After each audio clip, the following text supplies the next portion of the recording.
जय हिंद दोस्तों, स्वागत है आपका आपके अपने परिवार में। कैसे हैं आप लोग, बताइए। राधे राधे भाई, राधे राधे सभी को।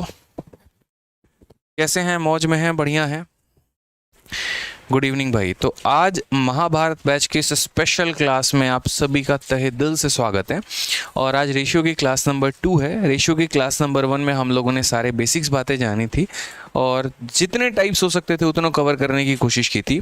आज की क्लास में कुछ नए सवाल हमारे साथ हैं जो स्पेशली लैंग्वेज बेस्ड क्वेश्चन है, और इसमें मैंने सभी नए सवालों को यानी सीआरपीएफ हो गए और बाकी सभी एग्जाम्स के क्वेश्चंस को भी कवर अप किया हुआ है, जो कि आपके लिए बहुत बहुत महत्वपूर्ण है। 2023 में अगर हम बात करते हैं, मान लीजिए हमारा कोई भी पेपर आ रहा है, तो उसके लिए आज का सेशन आपके लिए बहुत इंपॉर्टेंट है।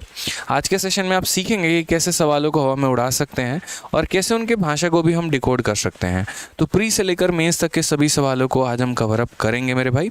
शुरुआत करेंगे बहुत ही प्यारे सवाल के साथ, ठीक है। उसके पहले मैं आपको एक छोटी सी बात बता दूं। तो जो भी बच्चे अगर सीजीएल मेंस या सीएचएसएल मेंस की तैयारी कर रहे हैं और उनको अगर एक ज़बरदस्त किताब की ज़रूरत है मेरे भाई, तो उसके लिए सबसे बेस्ट हमारी एक बुक है 60 मॉक टेस्ट। ये 60 मॉक टेस्ट की किताब आपके गणित को दूसरे लेवल पर लेकर चली जाएगी। ये आपके स्पीड से लेकर एक्यूरेसी से अगर सब कुछ यहाँ पर जो है वो इंक्रीज़ कर देगी मेरे भाई। तो इसीलिए अगर आप मैथ्स में पूरे के पूरे प्री में 50 में 50 और मेंस में 90 में 90 करना लाना चाहते हैं, तो 60 मॉक टेस्ट से बेस्ट किताब आपके लिए कोई भी नहीं है। इसके अलावा अगर हम बात करते हैं मेरे भाई, तो दूसरी हमारी जो सबसे ज़बरदस्त किताब है वो हमारी ब्रह्मास्त्र। मैंने ज़िंदगी में ना बहुत कम चीज़ों को प्रमोट किया है, लेकिन जिन चीज़ों को मैं दिल से प्रमोट करता हूँ, कारण भी उसका एक ही होता है, क्योंकि बच्चे ने उसे दिल से प्रमोट किया होता है। जैसे मैंने इस किताब के बारे में अक्सर जो देखा है, और मुझे ये ब्रह्मास्त्र सबसे अच्छी क्यों लगती है और बच्चों में सबसे ज़्यादा लोकप्रिय क्यों है, उसके पीछे का कारण है। बहुत कम दिनों के बारे में ऐसे बताता हूँ, लेकिन जैसे मैं आपको ओपन करके दिखाता हूँ एक छोटी सी चीज़। ये आपका फ्लिपकार्ट है, और फ्लिपकार्ट पे अगर आप मान लीजिए यहाँ पर ओपन करेंगे ना, सिर्फ यहाँ ब्रह्मास्त्र भी टाइप करोगे या मैथ फॉर्मूला बुक आप टाइप करोगे, ठीक है, तो यहाँ पर आ जाएगा आपका ब्रह्मास्त्र करके। एक सेकंड रुक जाइए।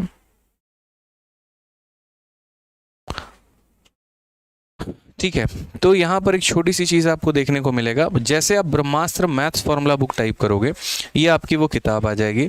इस किताब को ऑल ओवर भारत में लाखों की संख्या में बच्चों ने ऑर्डर किया है, और जिस दिन से ये लॉन्च हुई है ना, एक वो दिन है और एक आज का दिन है। मैं हमेशा कहता हूँ कि ये हमेशा से फ्लिपकार्ट पे नंबर 1 पे रही है, हमेशा से नंबर 1 पे रही है। अगर आप इसकी ट्रेंडिंग वेंडिंग सारी चीज़ें देखोगे ना मेरे भाई, तो हमेशा से ये नंबर 1 पे रहा है। आप इसकी अगर रेटिंग देखोगे ना, तो रेटिंग भी आपको देखने को जो मिलेगा, आप यहाँ देखना, इसका बेस्ट सेलर का शुरू में यहाँ पर दिखाएगा बेस्ट सेलर, और रैंकिंग पर जब आप क्लिक करोगे तो रैंक 1 दिखाएगा, यानी सबसे ज़्यादा बच्चे इसे पसंद कर रहे हैं ऑल ओवर भारत में। इसकी रेटिंग भी अगर आप देखोगे तो 16,000 से ऊपर की इसकी सिर्फ रेटिंग है। ऑर्डर की बात मैं नहीं कर रहा हूँ यहाँ पे। 16,000 से ज़्यादा बच्चों ने इसको रेटिंग किया हुआ है। आप यहाँ देख सकते हैं 19,573 रेटिंग है, यानी 20,000। मैं 16,000 तो कम ही बोल रहा था। और जिस तरीके से उन्होंने यहाँ पर लिखा हुआ है एक एक चीज़ करके, आप रेटिंग में भी जाके न्यूएस्ट में भी अगर आप देखोगे ना यहाँ पे, तो काफ़ी चीज़ें आपको जानने को मिलेंगे।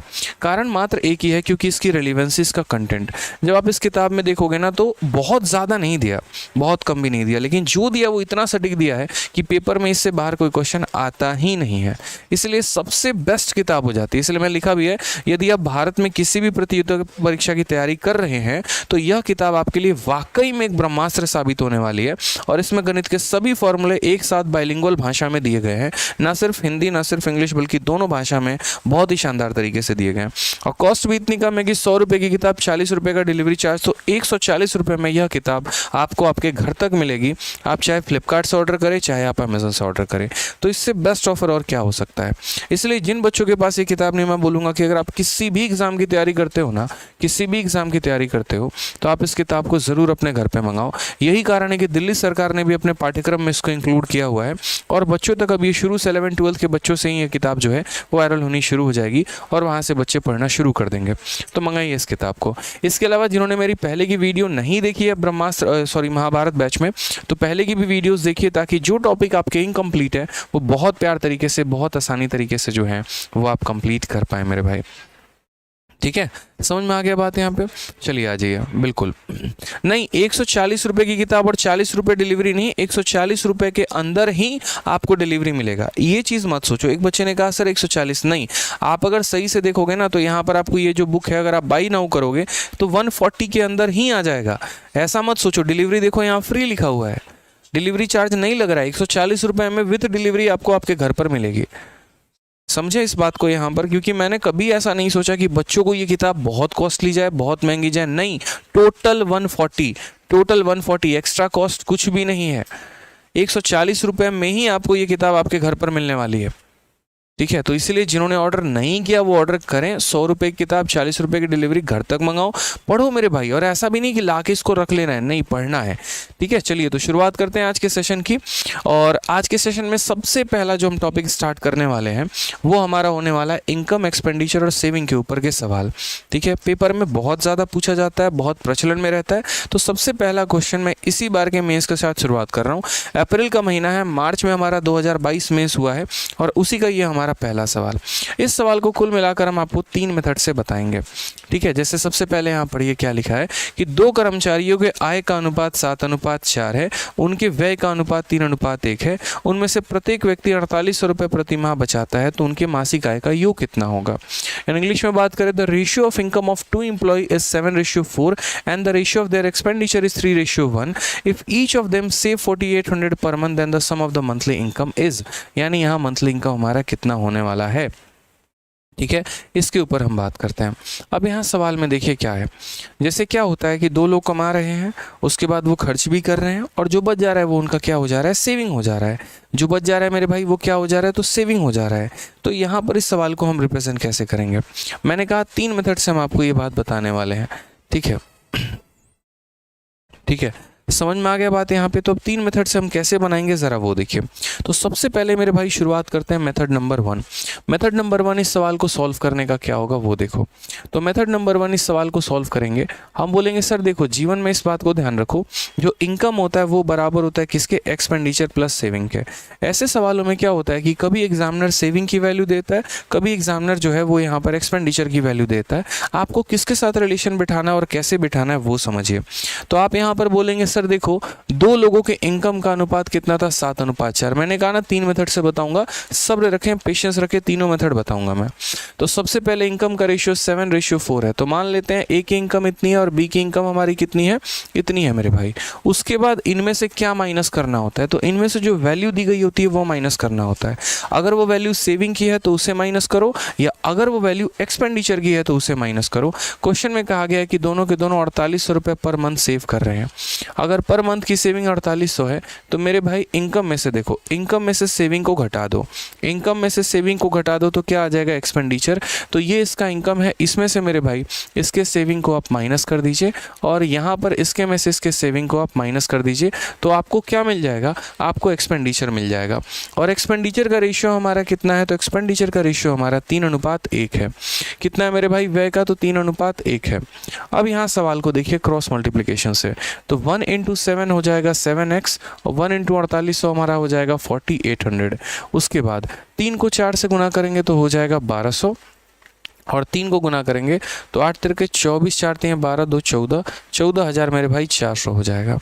अगर आप यहाँ देख रहे हैं तो 14,400 में से 4800 आप घटा दीजिए, 14,400 में से आप घटा दीजिए तो कितना मिलेगा, 9600 मिलेगा मेरे भाई। और यहाँ पर अगर हम बात करते हैं तो 12 में से 7 घटा देंगे तो कितना हो जाएगा, 5x की वैल्यू हो जाएगी। ठीक है, क्वेश्चन में यहाँ पर क्या कहा गया वो देखो, 5x की वैल्यू हमारी कितनी आ गई, इतनी, तो x की वैल्यू हमारी कितनी आ जाएगी, तो 5 का हमारा इतना हो गया, 5 9 45, 1920, ये हमारी x की वैल्यू होगी। और अगर हमारा ये x का वैल्यू होगा तो कहा गया sum of the monthly income, इनका जो मंथली इनकम है उनका सम कितना है। तो अगर हम इसके सम के बारे में बात करते हैं दोस्त, तो यहाँ ज़रा देखना सम कितना हो जाएगा।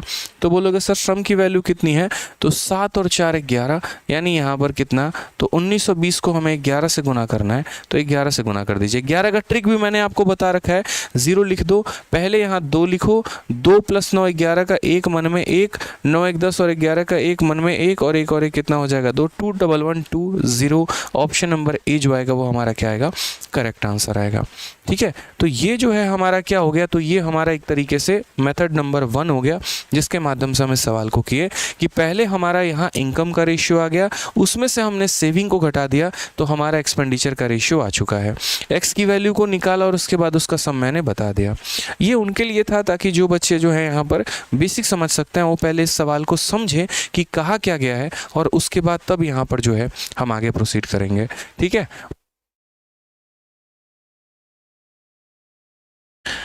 आ जाइए नेक्स्ट पॉइंट नंबर 2 पर चलते हैं। पॉइंट नंबर 2 इस सवाल को हम कैसे देखेंगे वो देखो कि मेथड नंबर 2 से हम इस सवाल को कैसे करेंगे। असल में जो आपने मेथड यहाँ लगाया है ना, आप उसी को एक तरीके से रेशियो मेथड से भी कर सकते हो, उससे भी शॉर्ट में मैं और लेके जा सकता हूँ। आप यहाँ देखिए कि दो लोगों का हमारा इनकम का रेशियो पहले इतना था, ठीक है। उसके बाद यहाँ पर इसमें से कुछ माइनस हो गया और इसमें से कुछ माइनस हो गया और बाद में वो रेशियो हमारा कितना हो गया, 3:1 हो गया। और वो कितना माइनस किया गया है तो बोलोगे सर 4800 यूनिट माइनस किया गया। कितना माइनस किया गया तो 4800 मेरे भाई माइनस किया गया। मैंने जैसे पहले भी कहा था कि मान लीजिए कि दो लोगों का एज का हमारा रेशियो इतना है। मान लीजिए हमारे धर्मपाल जी हैं और यहाँ पर अंजलि जी हैं, ठीक है। दोनों के बीच में बहुत प्यारा संबंध है, बहुत प्यारा संबंध है, एक दूसरे को देखे बिना जी नहीं सकते हैं यहाँ पे, ठीक है। यहाँ पर धर्मपाल जी का जो एज है वो 7 है और अंजलि का जो एज है वो हमारा 4 है। और इनके एज में से हम थोड़ा थोड़ा कम कर देते हैं, उसके बाद इनका रेशियो इतना हो जाता है, ठीक है। तो आप मुझे बताइए अगर दोनों में से मैं 2-2 साल घटा दूं तो ऐसा तो होगा नहीं यहाँ पर कि धर्मपाल कुछ और एज के हो जाएंगे, अंजलि कुछ और एज के। कहने का मतलब जैसे मान लीजिए कि अगर अंजलि जो है वो 2 साल धर्मपाल जी से छोटी हैं तो चाहे आप उनमें कुछ जोड़ दो या आप उनमें कुछ घटा दो, ठीक है, तब भी वो बेचारी 2 साल ही छोटी रहेगी। चाहे इनके 10 साल बाद के भविष्य की बात कर लो, जब यहाँ पर जो है प्यारे प्यारे नन्हे मुन्ने कुछ हो जाएंगे बाल बुतरू, तो यहाँ पर तब भी जो है अंजलि 2 साल छोटी थी और आज भी अंजलि 2 साल छोटी रहेगी, वही वाली बात है। तो यानी इनका जो गैप है ना वो गैप हमेशा फिक्स रहता है, वो गैप नहीं बदलता है। तो अगर हम इनके गैप की बात करते हैं दोस्त, तो यहाँ इनका गैप देखो, इनका गैप यहाँ कितना 3 यूनिट है और यहाँ गैप कितना है 2 यूनिट है। ये गैप हमेशा सेम होता है, आप इस गैप को नहीं बदल सकते। तो गैप को फिक्स रखिए और गैप को फिक्स रखने के लिए क्या करना पड़ेगा, मल्टीप्लाई। तो यहाँ जैसे 3 है तो इसको किससे मल्टीप्लाई करो, 2 से, और ये 2 है तो इसको किससे मल्टीप्लाई करो, 3 से। इसको 2 से मल्टीप्लाई करने का मतलब इधर भी 2 का गुना लगाना और इधर भी 2 का गुना लगाना। इसको 3 से मल्टीप्लाई करने का मतलब इधर भी गुना लगाना और इधर भी गुना लगाना। अब आप यहाँ पर ऐसे बोलोगे कि सर देखो ये कितना यूनिट था, 8 यूनिट, और ये कितना हो गया 3 यूनिट, तो कमी कितने की आई है, तो बोलोगे 5 यूनिट की कमी आई है।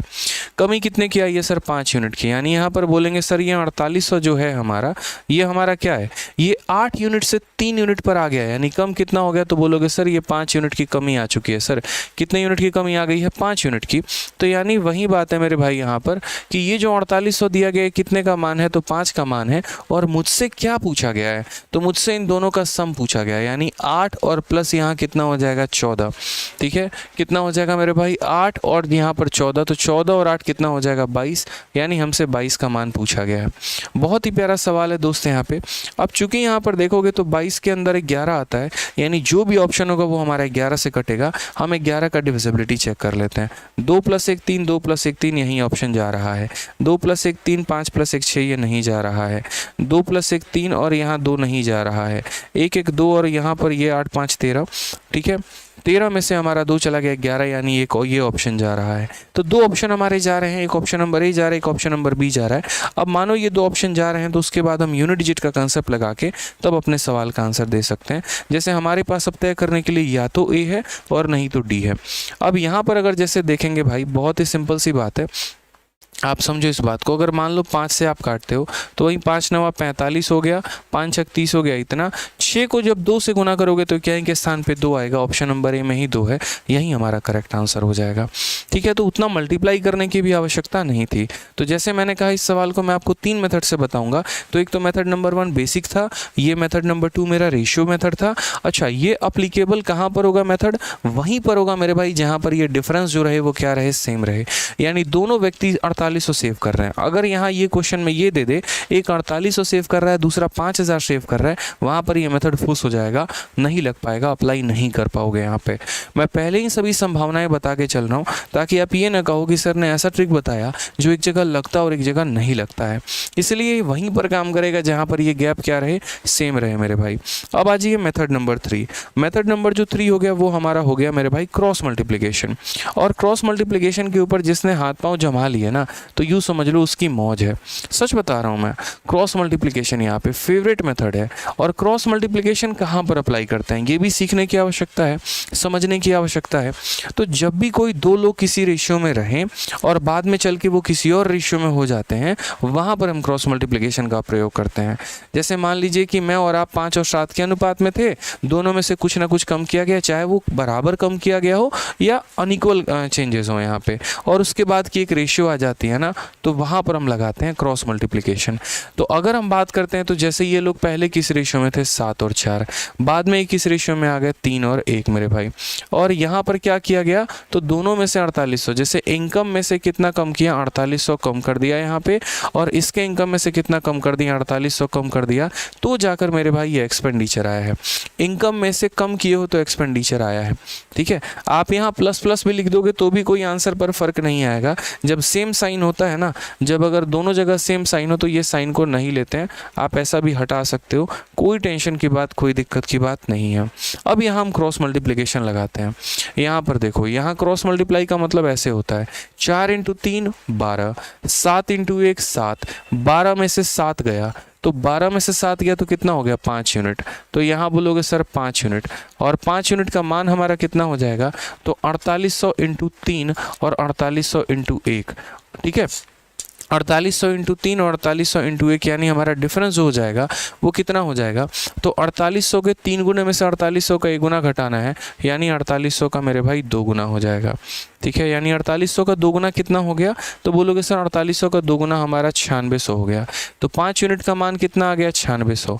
तो हम यहाँ ये बोलेंगे सर ये जो 9600 है ना, 9600 है ना, ये कितने यूनिट का मान है, तो 5 यूनिट का मान है, और मुझे पता कितने का करना है, तो 7 + 4 यानी 11 यूनिट का मुझे मान जो है वो मेरे भाई पता करना है।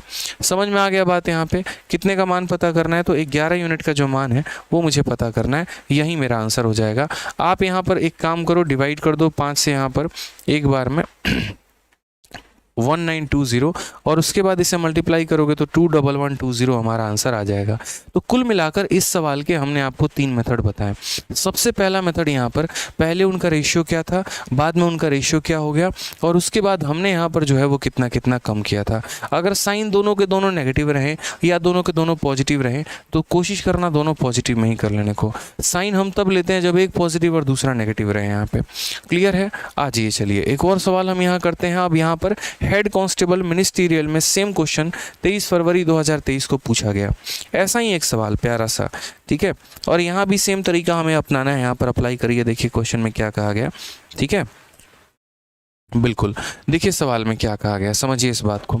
यहाँ पर कहा गया है the income of Ajay is 38% more than that of Vijay and saving are in the ratio of इतना एंड इतना। Each of them spend 6000। Find the sum of income of Ajay and Vijay. यहाँ पे ठीक है, यानी साफ तौर पर कि अजय की जो आय है विजय के आय से 38% अधिक है। ठीक है, यानी अगर हम बात करते हैं 38% अधिक है तो यहाँ रेशियो क्या है। अगर हम बात करते हैं ये हमारा अजय है और ये हमारा विजय है, तो अजय की आय विजय के आय से 38% अधिक है, यानी अगर ये 100 है तो ये हमारा कितना हो जाएगा, 138 हो जाएगा। अगर हम काटते हैं मेरे भाई तो यहाँ पर ये 69 हो गया, और अगर इसे काटेंगे तो 50 हो गया, यानी ये हमारा रेशियो हो गया। 69 और 50 का हमारा क्या हो गया मेरे भाई, तो रेशियो हो गया है। तो अगर हम बात करते हैं तो ये हमारा अजय हो गया, ये हमारा विजय हो गया।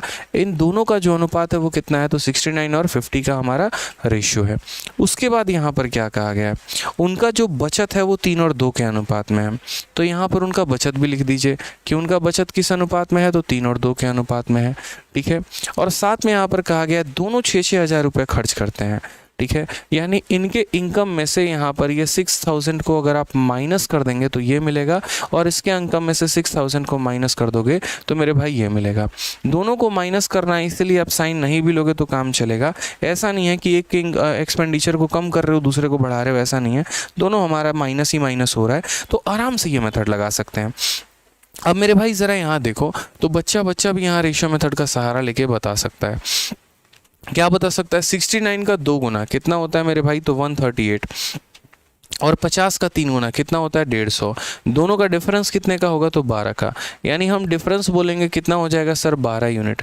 बराबर किसके हो जाएगा देखो, 6000 के 3 गुने में से 6000 के 2 गुने को घटा दो तो 6000 का 1 गुना आएगा, यानी 12 यूनिट का मान हमारा 6000, तो 1 यूनिट का मान हमारा कितना हो जाएगा 500। और 1 यूनिट का मान अगर हमारा 500 हो जाएगा ना दोस्त, तो कहा गया sum of income of Ajay and Vijay. तो यहाँ पर इनका इनकम का सम कितना है, तो बोलोगे सर 1 यूनिट का मान 500 है, तो जो इनका सम आएगा 69 + 50, यानी हमारा कितना हो जाएगा सर, बहुत ही प्यारा सर, कितना हो जाएगा 119, कितना हो जाएगा 119। और 119 को 5 से गुना कर दो यहाँ 500 के साथ, तो बोलोगे सर 595 और यहाँ 0, ये हमारा करेक्ट आंसर है 59500 जो हो जाएगा। ऑप्शन नंबर जो सी है, सी फॉर कहो ना प्यार है, इज द करेक्ट आंसर हो जाएगा। Sir you are the best teacher, बहुत बहुत धन्यवाद भाई। चलिए वीडियो को लाइक करते रहिए जनाब, लाइक नहीं कर रहे हैं और मेरे से पहले आंसर दीजिए आप लोग। तो इनकम का रेशियो मैंने लिख दिया, सेविंग का रेशियो मैंने लिख दिया, एक्सपेंडिचर की वैल्यू मैंने लिख दी। इनका जो है एक तरीके से डिफरेंस और इनका डिफरेंस जो होगा वो बराबर होगा इन दोनों के डिफरेंस के। तो यहाँ पर 138 में से 150 घटा दिया, यानी 12 यूनिट बराबर हो गया। 6000 का 3 गुना में से 6000 का 2 गुना घटा दिया तो 6000 का 1 गुना। 12 यूनिट का मान 6000, 1 यूनिट का मान 500, और अगर 1 यूनिट का मान 500 तो 119 यूनिट का मान कितना हो जाएगा 119 × 500। क्लियर है यहाँ पे, कोई दिक्कत की बात है? आ जाओ। चलो नेक्स्ट क्वेश्चन की बात करते हैं, अगला सवाल पे चलते हैं। अगला सवाल यहाँ पर आते हैं, बच्चा का 69 कहाँ से आया? थोड़ा पीछे वीडियो रिमाइंड करके देखो, तुमको पता चल जाएगा कि ये 69 यहाँ पर कहाँ से आया है, वो आपको पता चल जाएगा। थोड़ा सा पीछे जाओ मेरे भाई, ठीक है, आ जाओ। चलो नेक्स्ट क्वेश्चन यहाँ करते हैं, अगला सवाल हम लोग यहाँ देखते हैं क्या कहा गया है। The ratio of income of Jitendra and Narendra is 4:7, ratio of expenditure is 6:5। If Jitendra save 400 out of 2800 income, then find the saving of Narendra. अब यहाँ थोड़ा सा ये सवाल जो है वो हमारा अलग है, थोड़ा सा इसकी कहानी भी अलग है यहाँ पे, ठीक है। तो कैसे समझेंगे हम यहाँ पर, ये समझते हैं पहले, ठीक है। तो क्या कहा गया, ratio of income of Jitendra and Narendra. तो ये हमारा जितेंद्र है और ये हमारा नरेंद्र है। इनका इनकम का अगर हम अनुपात की बात करते हैं तो इनका इनकम का रेशियो हमारा कितना हो जाएगा, तो 4:7 हो जाएगा। साथ में यहाँ पर इनका जो खर्चा है ना, वो खर्चे की अगर हम बात करते हैं तो खर्चा हमारा 6 और 5 के अनुपात में है, ठीक है। उसके बाद हम बात करते हैं यहाँ पर, तो जो जितेंद्र भैया हैं वो कितना सेव किए हैं, तो 400 रुपया सेव किए हैं, ये इनका सेविंग है मेरे भाई। और साथ में बोला गया वो 400 रुपये का सेविंग करते हैं 2800 के इनकम पे, यानी जितेंद्र भैया का इनकम कितना 2800 रुपया। तो जितेंद्र भैया 2800 रुपया कमा रहे हैं, बढ़िया कमा रहे हैं, इतना बढ़िया की पूछिए मत, यानी इनकी भैया जो है इनकम दे रखा है वो 2800। तो यहाँ पर समझो इस बात को, और यहाँ इसका सेविंग पूछा गया है। तो ये भी कोई सवाल है बताओ, ये भी कोई सवाल है? कुछ भी नहीं है, चंद सेकंड का खेल है यहाँ पे, आप उड़ा के फेंक दोगे, यकीन मानो। देखो कैसे बोलोगे सर, देखिए 4 का मान कितना होता है 2800। अगर 4 का मान 2800 है तो 1 यूनिट का मान 700। बताने की तो जरूरत नहीं, बच्चे को भी बोलोगे 4 की वैल्यू 28 तो 1 की वैल्यू 7 बोलेगा ही बोलेगा। तो 4 का मान 2800 तो 1 का मान 700, तो 1 का मान 700 तो 7 का मान कितना हो जाएगा 4900 रुपया। यानी आपको इतना पता चल जाएगा, और क्या पता चल जाएगा कि ये कितना कमा रहा है, उसके आधार पर इसकी कमाई आप निकाल दोगे, ठीक है। अब आ जाओ यहाँ पर, सेम तरीके से ये व्यक्ति 2800 कमा रहा है और 400 बचा लिए, तो खर्चा कितना किया होगा, खर्चा कितना किया होगा ये बताओ। तो बोलोगे 2400। कितना खर्चा किया होगा, तो 2400। यार मैं 2800 रुपये कमाता हूँ और बैंक में मात्र जाके मैं 400 रुपये ही जमा कर पाता हूँ, यानी खर्च मैंने 2400 रुपये कर दिए। तो 2400 रुपया मेरा खर्चा हो गया। यानी अगर हम बात करते हैं तो ये 6 यूनिट का मान कितना है, तो 6 यूनिट का मान हमारा 2400 रुपया है यार। 6 यूनिट का मान हमारा कितना है 2400। फिर वही बात है, एक बच्चे को भी बोलोगे बेटा 6 का मान 2400, 1 का मान कितना 400 बोलेगा, 1 का मान कितना 400, तो 1 का मान 400 तो 5 का मान कितना हो जाएगा 2000 रुपये हो जाएगा ना भाई। तो बस हो गया, सवाल का आंसर आ गया तुम्हारा। ये बताओ 4900 कमा रहे हो और 2000 खर्च कर दिए, तो बचाओगे कितना, 4900 में से 2000 माइनस कर दो, यानी 2900 रुपये तुम्हारा घर बचा के लेके जाओगे और अपना बाल बच्चे के साथ खुशी रहोगे। इसलिए ऑप्शन नंबर क्या हो जाएगा, ए जो हो जाएगा वो हमारा करेक्ट आंसर हो जाएगा। ठीक है। तो जैसे यहाँ पर क्या दिया गया था, तो यहाँ पर इस व्यक्ति का इनकम दिया था तो उसके इनकम से ये निकाल दिया। उसके बाद इसका सेविंग दिया था, इनकम में से सेविंग हटा दिया, एक्सपेंडिचर आ गया। इसका एक्सपेंडिचर दिया था तो इसका एक्सपेंडिचर निकाल दिया। इस व्यक्ति का इनकम भी पता है, इस व्यक्ति का एक्सपेंडिचर भी पता है, तो सेविंग नहीं निकाल लेंगे? बताइए निकाल लेंगे कि नहीं निकाल लेंगे? बोलेंगे हाँ गुरुदेव, तो बस निकाल लीजिए। समझे यहाँ पे? चलिए आइए अगले सवाल की तरफ बढ़ते हैं। अगला सवाल देखते हैं इसका आंसर कौन देगा। ए और बी का आय का जो 4 और 5 के अनुपात में है, उनका व्यय 5 और 4 के अनुपात में है।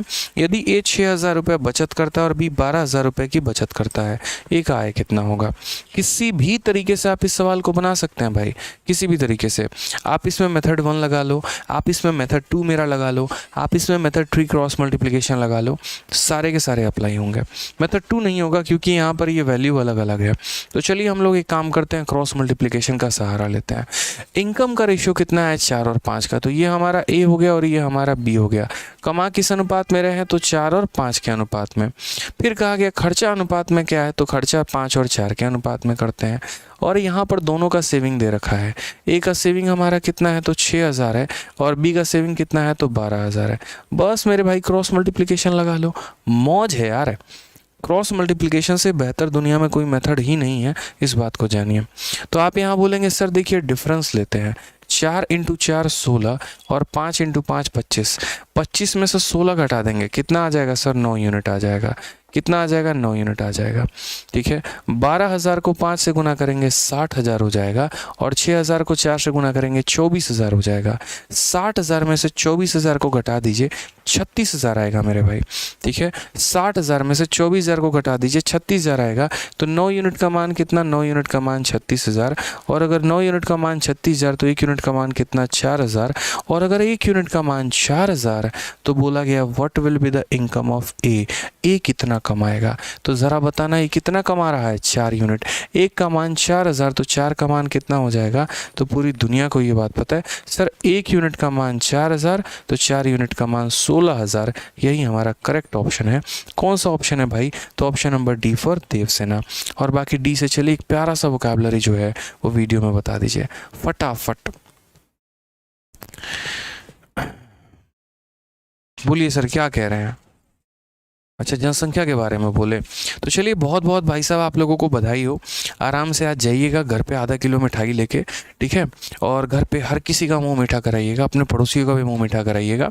जो बेरोजगारी के इस मुकाम पर इस मतलब चरम सीमा पर इतने पहुंच गए कि चाइना को आखिरकार उन्होंने पीछा छोड़ ही दिया। सच बता रहे हैं यहाँ पे, मतलब आज सौभाग्य प्राप्त हुआ है भारत को कहीं ना कहीं किसी एक जगह पर नंबर 1 पे जाने पे, और वो सौभाग्य है जो है मेरे भाई वो जनसंख्या में है। मुबारक हो आपको कि आज भारत जो है वो चाइना को भी जनसंख्या के मामले में पीछे छोड़ चुका है, और पूरे विश्व में अगर सबसे ज़्यादा जनसंख्या है तो हमारे अपने देश में है। हमारा दिल बहुत बड़ा है, हम हर किसी को पनाह देते हैं, हर किसी को अपने पास रखते हैं, और इतना बड़ा है कि अपने देश की ज़्यादा से ज़्यादा अपनी आबादी बड़ी कर ली। रोज़गार है नहीं है ये ज़रूरी नहीं है, आबादी बड़ी होनी चाहिए मेरे भाई। मुद्दा भटकता है 2 से 3 बच्चे ज़्यादा हैं, ये वो फलाना ढकाना, जातिवाद और पता नहीं क्या क्या चल रहा है, तो चलने दो भाई। लेकिन मुबारक होनी चाहिए भाई कि जनसंख्या के आधार पर आप जो है नंबर 1 स्थान पे आ चुके हैं। ठीक है, सरकार को भी बहुत बहुत बधाई। ठीक है, बेरोजगारी पे देखो सबसे लास्ट में थे, वो भी परेशान थी ना, सरकार भी परेशान थी कि बेरोजगारी में हम लास्ट में हैं, गरीबी में भी हम लास्ट में हैं, मेल न्यूट्रिशन में भी लास्ट में हैं, फ्रीडम प्रेस वो जो है मतलब क्या बोलते हैं उसको, प्रेस वाला जो भी है, ठीक है, कि मतलब मीडिया जो है वो उसमें हम लास्ट में है। तो सरकार भी आज अपने रिपोर्ट को देख के बड़ा खुश हो रही होगी, किसी में तो नंबर 1 आया। सही है ना भाई, बहुत शानदार। यही होगा जब आप लोगों को रोज़गार नहीं दोगे तो। देख लो मोदी जी, देख लीजिए रोजगार नहीं देने का असर क्या। अब लोग बेरोजगार घर में बैठे होंगे तो ऐसे ही ना होगा, 2 के 4, 4 के 8, यही वाली कहानी होगी। चलो भाई आ जाओ पढ़ते हैं थोड़ा। नेक्स्ट क्वेश्चन, सी और डी के आय का अनुपात 3:4 है, उनके व्यय का योग 12,000 है, सी की बचत डी के व्यय के बराबर है, उनके बचत का योग कितना होगा। बड़ा प्यारा क्वेश्चन भैया, नया सवाल पूछा गया CHSL में, हमें बड़ा अच्छा लगा ऐसा सवाल देख के। हमने कहा चलो यहाँ पर जो है बनाएंगे सवाल को। ठीक है, तो चलिए बताइए कैसे बनाएंगे आप इस सवाल को भाई, बताइए। तो क्या बोलेंगे, सी और डी के आय का अनुपात 3:4 है। तो अगर हम बात करते हैं ये हमारा सी और ये हमारा क्या है, डी है, और इनका इनकम का जो रेशियो है ना वो हमारा कितना है 3:4 है। उसके बाद यहाँ पर कहा गया है सम ऑफ देयर एक्सपेंडिचर इज इतना, इन दोनों का एक्सपेंडिचर का जो सम है ना वो मेरे भाई कितना है, तो वो मेरे भाई 12,000 रुपया है। उसके बाद यहाँ पर कहा गया है सेविंग ऑफ सी, अगर हम यहाँ बात करते हैं इनकम में से एक्सपेंडिचर घटा दोगे तो सेविंग ना आएगा जी, बताओ यहाँ पे। तो बोला गया सेविंग ऑफ सी, तो saving of C is same as that of expenditure of D, यानी सी नाम का व्यक्ति उतना ही बचाएगा जितना भैया ये यहाँ पर खर्चा करेगा। समझ गए, जितना यहाँ पे खर्चा करेगा। अब देखो एक्स मान के तो बना लोगे, मैंने आपको इतना सशक्त तो बना दिया है कि एक्स मान कर तो आप ही बना लोगे, क्योंकि मुझसे ज़्यादा एक्स तो आपको याद आ रही होती है। तो चलो यहाँ पर एक काम करते हैं, एक्स ना लेकर कुछ और सोचते हैं। कहा गया सवाल में कि भैया ये जितना है उतना ही हमारा ये है। हमने कहा ठीक है, हमारा इसे 1 यूनिट मानने में क्या जा रहा है, कुछ जा रहा है, नहीं जा रहा ना भाई। तो यहाँ पर हम क्या बोलेंगे, हम बोलेंगे भैया देखो बात ऐसा है ना कि यहाँ पर एक काम करिए, इसको हम मान लेते हैं 1 यूनिट। अब यहाँ पर ये हुई हो जाएगा 1 यूनिट। अब ज़रा हिसाब से सोचिएगा, ये व्यक्ति 4 यूनिट कमा रहा था, एक खर्चा कर दिया तो बचाया कितना भाई, 3 यूनिट बचा लिया, समझे। और ये व्यक्ति 3 कमा रहा था, एक खर्चा, एक सेविंग है तो खर्चा कितना किया होगा, 2 खर्चा किया होगा भाई। कितना प्यारा मक्खन की तरह रेशियो हमारा बन गया। अब बच्चा पेपर में समझ ही नहीं पाता इसे सवाल देख के, एक्स और वाई के याद में खोया रहता है, फिर वो उसको कहाँ कहाँ लेके जाती है वही जानता है। ठीक है, अब हमारे यही भाई साहब को देख लीजिए, मन ही नहीं लग रहा आज इनका, ना सवालों में मन लग रहा है ना काम में मन लग रहा है। ठीक है, हमने इनको यही सलाह दी भैया थोड़ा व्हाट्सअप पे तुम कम बात करो, सारा दिमाग वहीं ट्रांसफ़र कर दे रहे हो, पर्सनल जीवन पे कहाँ फोकस रहेगा। गलत बोले मुस्कुरा रहे हैं। और दिक्कत तो इनके साथ ये है, एक हो तब तो परेशानी है, 3 लोगों से बात कर रहे हैं बताइए। ठीक है, खुश हैं भाई साहब, वो भी खुश ये भी खुश, क्या जीवन है बताओ। हमारे जीवन में तो ऐसा नहीं था ना है। काहे करते हैं सर आप ऐसा, अच्छा लगता है, किक मिल रहा है सर, रोजगार ले लीजिए ना सर। देखिए मुस्कुरा रहे हैं। तो यहाँ पर हमने कहा 1 ले लेते हैं, तो भाई ये 4 कमा रहा है, 1 का खर्चा तो बचाएगा कितना, 3 बचाएगा। और ये 3 कमा रहा है, 1 की सेविंग, तो 3 - 1 2, यानी 2 हमारा जो है वो एक तरीके से यहाँ पर एक्सपेंडिचर है।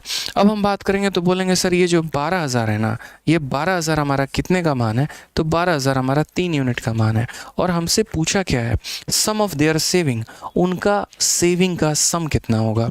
तो यहाँ सेविंग का सम कितना है भाई, 4 यूनिट है, तो 4 से गुना कर दो। कितने मक्खन की तरह ये सवाल बन गया बताओ। इतने आसान ट्रिक से कोई बताएगा, 4 × 4 16,000 हो जाएगा, और वो भी नया सवाल। ठीक है, चलिए आ जाइए अगले सवाल की तरफ बड़े भाई। बोलो लाइक कौन करेंगे, फूफा हमारे, बताओ। करते रहो लाइक, नहीं तो बढ़िया बढ़िया सवाल नहीं कराएंगे जान लो। कराएंगे, लाइक करते रहिए। ए, बी और सी का आय का अनुपात 3, 7 और 4 के अनुपात में है। उनके खर्चे का अनुपात 4 और 3 और 5 के अनुपात में है। यदि ए 2400 रुपये की आय में 300 रुपये की बचत करता है तो बी और सी का बचत कितना होगा। अब हम यहाँ देख रहे हैं कौन सा मुन्ना हमारा सही आंसर दे रहा है और सबसे पहले दे रहा है, बशर्ते तुक्का नहीं होनी चाहिए। समझ में आ गया बात। कुछ बच्चे तो ऐसे होते हैं ना, खतरनाक प्राणी है भाई, पहले ऑप्शन नंबर ए आंसर दे देंगे, फिर कुछ देर के बाद बी दे देंगे, फिर सी दे देंगे, बोलेंगे अरे भाई एक तो फंस गया अपना सही है हम यहाँ पे। तो ऐसा वाला कहानी नहीं करना है, सॉल्व करके आंसर देना है। अब देखिए यहाँ पर जहाँ तक हम चर्चा कर रहे थे 2 लोगों के बीच में, अब हमारी जो चर्चा है वो 3 लोगों तक पहुँच चुकी है। कितने लोगों तक पहुंच चुकी है, 3 लोगों तक। तो अब हमारे पास 3 लोग हैं। अच्छा, यहाँ पे कह रहा है कि सर आपको कल पुलिस पकड़ के ले गई। बिल्कुल पकड़ के भी ले गई, और मैं बताऊंगा भी कि उसके बाद क्या हुआ। पहले सवाल पढ़ लो फिर मैं बताऊंगा। यहाँ पे आ जाओ। चलो तो क्वेश्चन में यहाँ पर बात करते हैं, ए हो गया, बी हो गया, सी हो गया। ठीक है, तो रेशियो ऑफ इनकम ऑफ ए और बी और सी यहाँ पर, और इनकम का रेशियो हमारा कितना है, तो इनकम का रेशियो 3 हो गया, 7 हो गया, 4 हो गया। उसके बाद यहाँ पर कहा गया कि एक्सपेंस का रेशियो हमारा कितना है, तो एक्सपेंस का रेशियो हमारा 4, 3 और 5 का है। एक्सपेंस का रेशियो हमारा कितना है, तो एक्सपेंस का रेशियो 4 हो गया, 3 हो गया, 5 हो गया यहाँ पे। ठीक है, उसके बाद कहा गया सेविंग की अगर हम बात करते हैं, सेविंग का हमारा कहानी क्या है, तो सेविंग हमारा हो गया 300 रुपये एक की सेविंग। उसके बाद यहाँ पर बस एक की सेविंग दी है, और बोला क्या है, A saves 300 out of income of 2400, यानी ए की जो सेविंग है वो 300 और एक कमाता कितना है, 2400 रुपये। मौज आ गया भाई साहब, क्या चाहिए आपको जीवन में, लो सब कुछ हासिल है। बताओ ए का यहाँ पर कितना दे रखा है, तो 2400 रुपये का इनकम दे रखा है। और क्वेश्चन में बी और सी का सेविंग पूछा है। अक्सर रेशियो में ऐसे सवाल फंसाए जाते हैं। ठीक है। और आपको है ना मतलब थोड़ा ध्यान रखना है छोटी छोटी बातों का, बहुत ज़्यादा नहीं यहाँ पे। अब जैसे यहीं देख लो यार, ये 3 यूनिट का मान हमारा कितना है 2400 है, तो 1 यूनिट का मान कितना होगा 800। फिर से कह रहा हूँ 3 का मान 2400 तो 1 का मान 800। और अगर 1 का मान 800 होगा भाई ना, तो यहाँ पर ये बताओ ये कितना यूनिट है 7। 3 का मान 2400, 1 का मान 800, तो 7 का मान कितना हो जाएगा, तो 7 का मान 5600 हो जाएगा। ठीक है। और 4 का मान कितना हो जाएगा, तो 800 का 4 गुना यानी 3200 रुपये हो जाएगा। ठीक है। यहाँ पे अब ऐसे समझ लीजिए, ये व्यक्ति 2400 कमा रहा था, 300 बचा रहा है, तो खर्चा कितना किया 2100 रुपया। खर्चा कितना किया मेरे भाई 2100 रुपया। तो फिर से यहाँ पर हम बोलेंगे, तो हम बोलेंगे सर खर्चा किया इसने 2100, 2400 में से 300 माइनस कर दो 2100, तो मेरे भाई 4 का मान हमारा कितना 2100, और 4 यूनिट का मान 2100 है, 1 यूनिट का मान कितना होगा, तो 2100 को हमें 4 से भाग करना होगा। 4 का 5 गुना 20, और 4 का यहाँ पर जो है वो 2 गुना 8 हो जाएगा। ठीक है। और फिर 4 का 5 गुना 20, तो 1 यूनिट का मान 525। और अगर 1 यूनिट का मान 525 है ना, तो 3 यूनिट का मान हमारा कितना हो जाएगा बताओ। तो बोलोगे सर 1 यूनिट का मान 525, 3 यूनिट का मान सर हो जाएगा 1575। और यहाँ 5 यूनिट का मान कितना हो जाएगा, 525 का 5 गुना कितना हो जाएगा मेरे भाई, तो बोलोगे सर 2625 हो जाएगा। कैसे मल्टीप्लाई कर दो, 500 का 5 गुना 2500, 25 का 5 गुना 125 यानी 2625। क्वेश्चन में हमसे क्या बोला गया, उनका सेविंग इंडिविजुअल डेटा निकालना ही पड़ेगा जनाब, यहाँ पर आप बच नहीं सकते हैं, इस बात को समझिए। तो इंडिविजुअल डेटा निकालना पड़ेगा, तो अब आप कैसे बोलेंगे, आप यहाँ बोलेंगे सर देखिए ये व्यक्ति 5600 कमा रहा था, इतना उसका सेविंग है, तो खर्चा कितना किया है, ऐसे कह लो इन दोनों के टोटल में से इन दोनों का टोटल जो है वो निकाल दो। ठीक है। इन दोनों के टोटल में से मेरे भाई इन दोनों का टोटल माइनस कर दो। जैसे इन दोनों का टोटल है, टोटल इनकम में से टोटल एक्सपेंडिचर माइनस कर दो, टोटल सेविंग आ जाएगा। वही बात है, लेकिन यहाँ पर टोटल भी नहीं पूछा है, अलग अलग पूछा है, तो अलग अलग पूछा है तो अलग अलग निकाल दो भाई। 5600 में से 1575 को माइनस कर दो, कितना मेरे भाई आ जाएगा तुम्हारा। ठीक है। 25 से हमारा कौन सा ऑप्शन है यहाँ पे,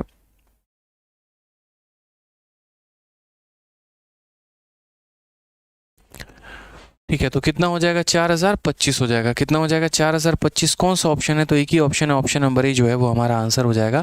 और 3200 में से इसे माइनस कर दोगे तो कितना निकल के आ जाएगा 575।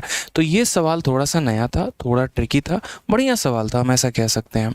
हमने यहाँ पर कहा ए बी और सी इनका इनकम का रेशियो, फिर उनका एक्सपेंडिचर का रेशियो, ए का सेविंग दे रखा है, तो यहाँ पर 3 का मान 2400 था, तो 1 का मान 800, इसके आधार पर सबका इनकम निकाल लिया। इसका इनकम अगर 2400 है तो इसका इतना होगा, इसका इतना होगा, सबके इनकम निकल कर आ गए। उसी तरीके से इसके इनकम में से ये घटा दो तो एक्सपेंडिचर आ जाएगा।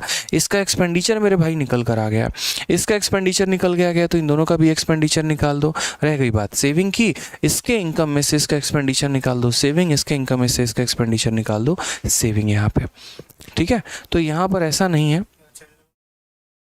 ठीक है, तो यहाँ पर ऐसा नहीं है कि ये सवाल ट्रिकी है या कैलकुलेटिव है, ऐसा नहीं है, थोड़ा सा ध्यान रखना था बस। आ जाइए, चलिए नेक्स्ट क्वेश्चन दे रहा हूँ, नेक्स्ट क्वेश्चन देखते हैं यहाँ पर कौन बताता है। सर आप बहुत अच्छा पढ़ाते हैं, चलिए बहुत बहुत धन्यवाद मेरे भाई। ठीक है, हाँ आ जाओ नेक्स्ट क्वेश्चन चलते हैं यहाँ पर।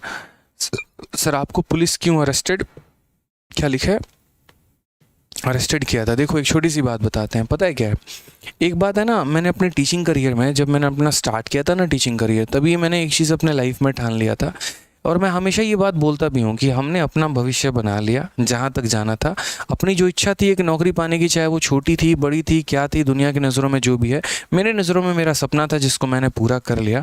और उसके बाद मेरा बस ये था कि अब खुद इंस्पेक्टर बन चुके हैं और बच्चों को मेरे भाई जो है वो हम इंस्पेक्टर बनाएंगे। और यहाँ पर एक चीज़ और मैंने लाइफ में देखी कि देखो जैसे जैसे होता है ना परिवार में, आप अक्सर देखना, आप भी कल के दिन आपके लाइफ में ऐसा होगा कि एक इंसान परिवार में बड़ा होता चला जाएगा ना, तो बाकी लोगों को वो धीरे धीरे ऊपर उठाना शुरू कर देता है। इसीलिए कहा जाता है अगर घर में कोई बड़ा व्यक्ति है, अगर वो थोड़ा और बड़ा हो जाए तो हमेशा उसी का उदाहरण जो है वो दिया जाता है, और अगर वो जो है बड़ा व्यक्ति अपने छोटे भाई बहनों को अगर ऊपर लेकर आ जाए तो पूरा परिवार संवर जाता है, पूरा समाज संवर जाता है, पूरा एक सुधार सा आ जाता है। तो मेरा जो था ना टीचिंग में, वो शुरू से ऐसा था कि यार मतलब अब सिर्फ ये नहीं कि अपना पैसा बनाना है, अपना अकाउंट बनाना है, अपना नाम शोहरत, उन चीज़ों के पीछे ज़्यादा काम करना है, दिल से काम करना है, बच्चों के लिए काम करना है। कोविड के दौरान सबसे पहले जो है है ना, मतलब जहाँ पर हमारे जेब में चंद पैसे हुआ करते थे, हमारी पूरी रैंकर्स गुरुकुल टीम उस समय जाकर मुहिम राहत हमने शुरू की थी। और वो मुहिम राहत शुरू करने के बाद हमने कंबल बांटे थे, खाना वाना बांटा था। हमें बहुत घर से गालियाँ मिली थी, जहाँ कोविड में सब घर में है, तुम बाहर जा रहे हो, दुनिया सेवा कर रहे हो, ये कर रहे हो, वो कर रहे हो। बहुत अच्छा, बच्चों का भी रिस्पॉन्स नहीं आया इस तरीके से करके, लेकिन मन में जो इच्छा थी वो शुरू से थी। ठीक है, तो यही इच्छा हम शुरू से चाहते थे कि हम किस किस माध्यम से बच्चों की सहायता कर पाएँ जहाँ जहाँ पर हो पाए। अभी सीजल का एक छोटा सा एज रेकनिंग का इशू आया। अब एज रेकनिंग का इशू आया तो वाकई में बच्चे परेशान थे। आज मैं देख रहा हूँ पिछले 10 दिनों से बच्चे भटक रहे हैं अलग अलग जगह पे। उनमें से कुछ बच्चे ऐसे हैं, कोई बीएसएफ में सेलेक्टेड है, कोई आपको जो है वो CHSL में सेलेक्टेड है, और ये बच्चे वो हैं जो भारत के अलग अलग जगह से आए हैं। देखो, कल जैसे मेरी बात हुई, एक लड़का केरला से आया था, एक लड़का पंजाब से आया, कहीं से आया, और सबका ये है कि सर हमारे ज़िंदगी में हम बहुत मेहनत की है और ये हमारा लास्ट अटेम्प्ट था, और ये पेपर अगर हम नहीं देंगे ना तो सर हमारे पास फ्यूचर में कुछ है ही नहीं। जो नौकरी शायद हम कर रहे हैं वहीं तक सीमित रह जाएंगे, और कई तो ऐसे हैं कि सर इस बार तो हम श्योर थे कि हमारा जॉब लगेगा, वो भी रह जाएंगे। सोचो, रात रात भर लड़कियाँ CGO ऑफिस के बाहर, SSC ऑफिस के बाहर, मतलब सड़कों पर, वो फुटपाथ पे वो सो रही हैं और धरना दे रही हैं।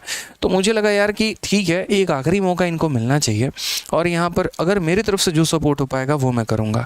इसी वजह से मैं, विक्रमजीत सर, हम दोनों लगे रहे यहाँ पे, और दोनों ने जो है मुखर्जी नगर में जितना हो पाया अपनी क्लासेस ऑफ करके बच्चों को वहाँ से भेजना शुरू किया। हमने बसें मंगाई, बसें उन्होंने ही अरेंज की थी, वहाँ पर बसों में बच्चे भर के गए, हम लोग भी वहाँ गए, पूरा दिन धरना देता रहा। अब जाहिर सी बात है, तुम धरना देने जाओगे तो पुलिस तो तुम्हारा इंतज़ार कर ही रही होगी। ठीक है, अब स्वागत तो करेगी नहीं तुम्हारा, कि स्वागत नहीं करोगे हमारा करके। भैया धरने वाले हो, तुम लीडर हो वहाँ पे, तो तुमको तो धरेगी सबसे पहले। ठीक है, तो वहीं पर था बच्चों को, क्योंकि कोई भी क्यों चाहेगा यार, सरकारी ऑफिस कभी नहीं चाहती कि उसके सामने धरना हो, प्रोटेस्ट हो। मुद्दा को हमेशा दबाने की कोशिश किया जाता है, बस शांतिपूर्ण तरीके से चीज़ें चल रही थी। वहीं पर आए कुछ भाई साहब पुलिस वाले, चलो एक काम करो, आ जाओ गाड़ी में बैठो। हमने कहा बैठेंगे, क्या दिक्कत है, हमें जेल जाना मंजूर है, हमें अरेस्ट होना मंजूर है, लेकिन बच्चे हों ये हम नहीं चाहते हैं। ठीक है, उनका अगर नाम खराब हो गया ना तो भविष्य खत्म हो सकता है। यहाँ पर चीज़ों को लेकर गलत डिमांड किया थी भाई, एक एज का ही तो था, पहले भी किया, अब भी कर दो, क्या परेशानी है यहाँ पर। गलत तो कोई डिमांड ही नहीं थी। हाँ, अगली बार अगर आपको 1 अगस्त करना है, उसके लिए नोटिफिकेशन अभी से डाल दो, बच्चे पहले से प्रिपेयर हो जाएंगे। 1 साल तैयारी करने के बाद पता चलता है ससुरा फॉर्म ही नहीं भर सकते हैं, कोई बात थोड़ी हुआ यार। ठीक है, तो इसीलिए यहाँ पर जो था, फिर वहाँ गए तो हमें भी पुलिस ने पकड़ा, विक्रम सर को भी पकड़ा ले गए थाने वाने में, वहाँ पे थोड़ा बहुत घुमाया, नाश्ता पानी हुआ। वहीं पर मैथ्स की एक वीडियो भी बना दी आप लोगों के लिए, देखा भी आप लोगों ने उसको बहुत अच्छे तरीके से, टाइम स्पीड डिस्टेंस वाला क्वेश्चन। हाँ, लेकिन ये रहे कि शाम तक अभी बच्चे प्रोटेस्ट कर रहे हैं, और जिस तरीके से उनकी बातें हैं वो कंसिडर अप कर ली जाएंगी, मान ली जाएंगी। और मैं हमेशा कहता हूँ, मुद्दा छोटा बड़ा हो या कोई भी हो, मैं आपके साथ खड़ा हूँ, मैं वहाँ पर खड़ा हूँ। ठीक है, मुझे जेल जाना मंजूर है, मुझे सबके ताने सुनने मंजूर है, आप पर आँच नहीं आनी चाहिए। ठीक है, इसलिए इसकी बहुत ज़्यादा बगैती कल मैंने की भी नहीं, बट सुबह से मैं जहाँ जहाँ जा रहा हूँ, एप्लीकेशन है, यूट्यूब है, ऑफलाइन के बैचेस हैं, बच्चे पूछते जा रहे हैं सर क्या हुआ। तो इसलिए मैंने कहा एक जगह पर आकर कोई बात कहनी ज़रूरी है, ताकि बच्चों को एक क्लैरिटी मिल सके, बातें वो जान सके, समझ सके यहाँ पे। ठीक है, आपको भी कभी भविष्य में कोई भी दिक्कत होगी, हमारे दिल के दरवाजे और घर के दरवाजे दोनों हमेशा खुले हैं, आप बोल के देखिए। ठीक है, चलिए आइए। ए और बी का आय 5 और 3 के अनुपात में है। ए और सी का जो व्यय है वो हमारा, ए बी सी का व्यय 8, 5 और 2 के अनुपात में है। ये सी 2000 रुपये खर्च करता है और बी 700 रुपये में बचाता है, तो ए की बचत क्या होगी। ठीक है, यहाँ पे मैं कभी ये नहीं सोचता लोग मेरे बारे में क्या बोलेंगे, जिसको जो ओपिनियन बनाना है बनाने दो ना, मेरा ज़मीर क्या गवाही देता है वो मुझे पता है। ठीक है, घर वालों को भी अब इतना पता हो गया, शाम को मम्मी फ़ोन करके पूछती है कितने बजे आओगे, खाना लगाना है। मैंने कहा मतलब आपको पता है कि हम छूट जाएंगे। बोलते वो तुम्हारा रोज़ का है, मेरे को पता है, बस ये बता दो खाना कितने बजे तक आ जाओगे, बना देंगे।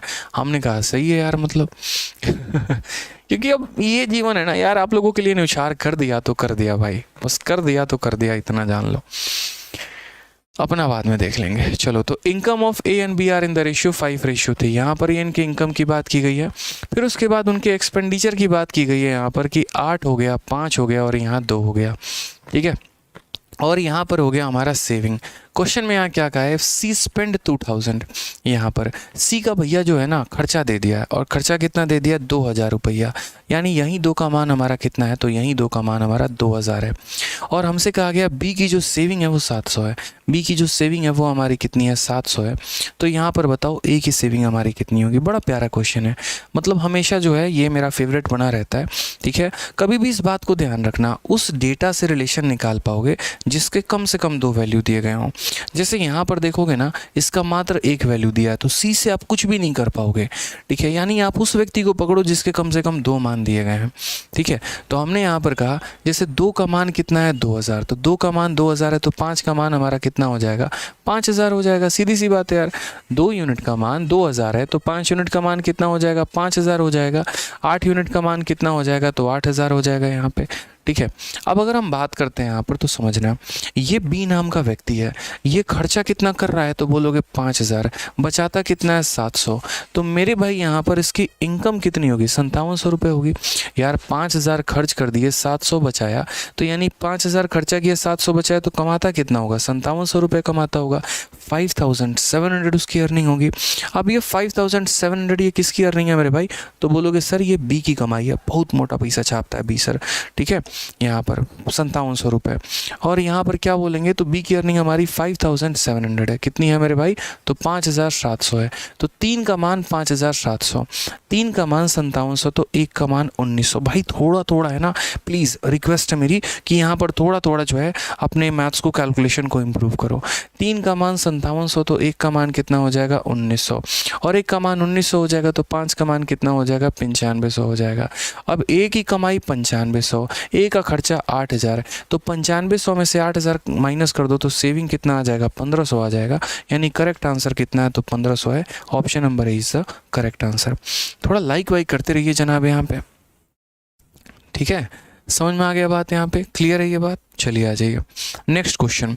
यकीन मानिए 2 बार मेंस में आ चुका है, और इसको आप जितना स्टार देना चाहेंगे ना उतना स्टार दे दीजिए, ये बुरा नहीं मानेगा।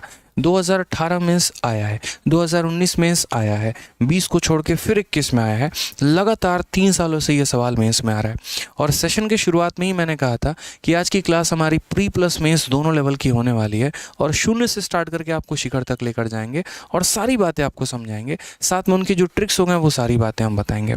अब प्लीज़ मेरी बात को बड़े ध्यान से समझना, और अगले 4 मिनट तक जब ये सवाल कराऊंगा ना, तो यहाँ पर पूरा फोकस इस क्वेश्चन पे रहना चाहिए। बाकी जो बना पाएंगे वो पहले ही आंसर दे दे, बहुत बेहतर की बात है। चलो भाई सवाल देखते हैं क्या कहा है। 1 year ago the ratio of Lakshman and Gopal salary was 3:4. The individual ratio between their last year and this year's salary is 4:5 and 2:3 respectively. At present the total of their salary is 4160. The salary of Lakshman is, क्या कहा गया समझिए। 1 साल पहले लक्ष्मण और गोपाल के वेतन के बीच का अनुपात, यानी लक्ष्मण इतना कमाता था तो गोपाल इतना कमाता था। उनके अंतिम वर्ष और इस वर्ष के वेतन के बीच का व्यक्तिगत अनुपात, यानी जैसे मान लो कि मैं पहले कुछ और कमाता था, अब मैं कुछ और कमाता हूँ, तो मेरा व्यक्तिगत क्या हो गया, पहले मैं 4 कमाता था तो अब मैं 5 कमाने लगा। उसी तरीके से गोपाल पहले 2 कमाता था तो अब 3 कमाने लगा। ये व्यक्तिगत अनुपात है, इंडिविजुअल रेशियो है। वर्तमान में उनका टोटल वेतन जो है वो 4160 है, तो यहाँ लक्ष्मण का वेतन कितना होगा। मैंने कहा यहाँ पर ठीक है हम इस सवाल को बनाते हैं। बहुत बच्चे बहुत तरह की इसमें गलती कर देते हैं, आप मत करना। इसका करेक्ट मेथड मैं आपको बताऊंगा। जैसे आप ऐसे समझ लो, ये हमारा लक्ष्मण है और ये हमारा गोपाल है, ठीक है। क्या कहा गया, तो 1 year ago the ratio of Lakshman and Gopal, 1 साल पहले, तो 1 साल पहले जो है, जैसे मान लीजिए हम ये कह लेते हैं ये ओल्ड इनकम है, तो ओल्ड इनकम का रेशियो हमारा कितना है, तो 3:4 है। समझ में आ गया बात को यहाँ पे। उसके बाद क्या हुआ, इंडिविजुअल सुधार हुआ, और इंडिविजुअल सुधार हुआ कितना, तो 4 से 5। यानी लक्ष्मण अगर मान लीजिए कि लक्ष्मण अगर पहले जो है ओल्ड और न्यू का रेशियो, तो लक्ष्मण अगर पहले 4 कमाता था तो अब लक्ष्मण कितना कमाने लगा, 5। अब ये रेशियो हमारे किस काम का है और इसको हम लेकर कैसे चलेंगे वो बड़ा इंपॉर्टेंट है यार। कोई चीज़ 4 से 5 बन जाती है, इसका मतलब अपने आप का कितना गुना हो जाती है, तो अपने आप का मेरे भाई 5/4 गुना हो जाती है। आप ऐसे भी समझ सकते हैं, 4 को 5 बनाना है तो पहले 4 को 4 से भाग करो, 1 आ जाएगा, फिर उसे 5 से गुना कर दो, इतना बन जाएगा। 3 को कल के दिन 7 बनाना है तो पहले 3 से भाग करो और फिर उसके बाद 7 से गुना करो, इस तरीके से करके। तो मल्टीप्लाइंग फैक्टर ढूंढो मेरे भाई। तो मल्टीप्लाइंग फैक्टर ढूंढोगे तो क्या बोलोगे सर ये जो है ना संख्या देखो यहाँ पर, यहीं से हम पता लगा देंगे, इतना ज़रूरत नहीं है। ये हमारा जो है वो 4 से 5 हो गई है, तो मल्टीप्लाइंग फैक्टर हमारा कितना है, तो मल्टीप्लाइंग फैक्टर सर 5/4 है। तो कुछ मत करो, 5/4 है, इस 5/4 को उठाओ और 3 से गुना कर दो, 5/4 को उठाओ और 3 से गुना कर दो, तो तुम्हारा नया निकल के आ जाएगा। तो बोलोगे सर 5/4 इंटू 3, तो 5 इंटू 3 15/4। उसी तरीके से दूसरे वाले के पास पहुंचो, इसका इनकम 2 से 3 हो गया, यानी अपने आप का कितना 3/2। इसके 3/2 को उठाओ और यहाँ 4 से गुना कर दो, ठीक है। तो 4 इंटू 3 12, 12/2 कितना हो जाएगा 6 हो जाएगा, यानी इसकी वैल्यू कितनी आ जाएगी 6। ये मैंने क्या किया, ये मैंने यहाँ पर ये किया कि इसका पुराना इनकम से नया इनकम बना, यानी अपने आप का 5/4 करके। तो इसका पुराना इनकम से नया बनाना है तो उसको 5/4 से मल्टीप्लाई करके, इसका पुराना से नया बना 3/2 से मल्टीप्लाई करके। तो इसके पुराना यानी 4 को 3/2 से जब मैं मल्टीप्लाई करूंगा तो यानी 6 बन जाएगा, जो कि इसका नया इनकम होगा। तो पुराने से नया पर आना है, इसीलिए उसके मल्टीप्लाइंग फैक्टर से क्या करना है, मल्टीप्लाई करना है। अब अगर हम क्वेश्चन में देखते हैं तो कहा गया at present the total of their salary, यानी आज के समय जो टोटल है वो 4160 है। यहाँ पर बहुत बच्चे क्या करते हैं, इसका रेशियो ले लेते हैं। वो रेशियो मत लेना, गलत आ जाएगा आंसर। रेशियो वहाँ मत लेना, मैं फिर से कह रहा हूँ आंसर गलत आ जाएगा। तो हम यहाँ क्या बोलेंगे, हम बोलेंगे सर ये जो हमारा है ना, ये 4160 ये हमारा नया आज का टोटल इनकम है, यानी इन दोनों का सम है। तो इन दोनों का सम है तो कितना हो जाएगा 15/4 प्लस 6 की वैल्यू है। और हमें पता क्या करना है, तो हमें यहाँ पर सैलरी ऑफ लक्ष्मण पता करना है कि आज के समय लक्ष्मण कितना कमा रहा है, यानी लक्ष्मण की सैलरी कितनी है, तो 15/4 है। यहाँ पे हो गया सॉल्व मेरे भाई, सॉल्व कर लो। यहाँ पे जिसकी वैल्यू दी गई होती है उससे डिवाइड करते हैं, जिसका पता करना होता है मल्टीप्लाई करते हैं। 4160 आ जाएगा, ठीक है। 6 इंटू 4 24, 24 और 15 कितना हो जाएगा 39 डिवाइडेड बाई कितना 4 हो जाएगा। उसके बाद यहाँ बात करते हैं तो ये 15 कितना हो जाएगा 4 हो जाएगा, ठीक है। आपको पता है इसका बट्टे का जो 4 है वो कहाँ चला जाएगा, इसका बट्टे का 4 जो है वो मेरे भाई ऊपर चला जाएगा। ये 4 से हमारा 4 खत्म हो जाएगा। इस 39 से हम इसे काट सकते हैं क्या, बताना। तो बोलोगे सर ठीक है, 3 से पहले काटो, 3 से 13 बार में, 3 से काटो 5 बार में, और 13 से काटेंगे तो 13 का 3 गुना 39 2 बार में। 32 का 5 गुना कितना हो जाएगा, तो 1600 हमारा करेक्ट आंसर हो जाएगा। ये हमारा बिल्कुल सही उत्तर है, ऑप्शन नंबर ए। आ भी जाओ, करेक्ट आंसर होगा। तो मैंने कहा ना ये सवाल हर किसी से नहीं बनता, क्योंकि यहाँ पर क्वेश्चन की भाषा को जो है वो समझने में बहुत लोगों को दिक्कत होती है, वो आपको प्रॉब्लम नहीं आएगी। तो हमने आपसे 4 मिनट मांगा था और हमने कहा था यहाँ पर कि दे दीजिए 4 मिनट, बढ़िया तरीके से आपको समझा के रख देंगे कि सवाल में कहा क्या है, ठीक है। तो ये था उनका पुराना इनकम, ये था हमारा नया इनकम, ठीक है। समझ में आ गया बात। ये जो दिया गया है दोनों का हमारा टोटल दिया गया और हमसे पूछा गया यहाँ पर 15/4 का मान पूछा है और उसकी वैल्यू हमें बतानी है। क्लियर है भाई, कोई परेशानी की बात है बताइए। आ जाओ भाई, चलो आगे बढ़े।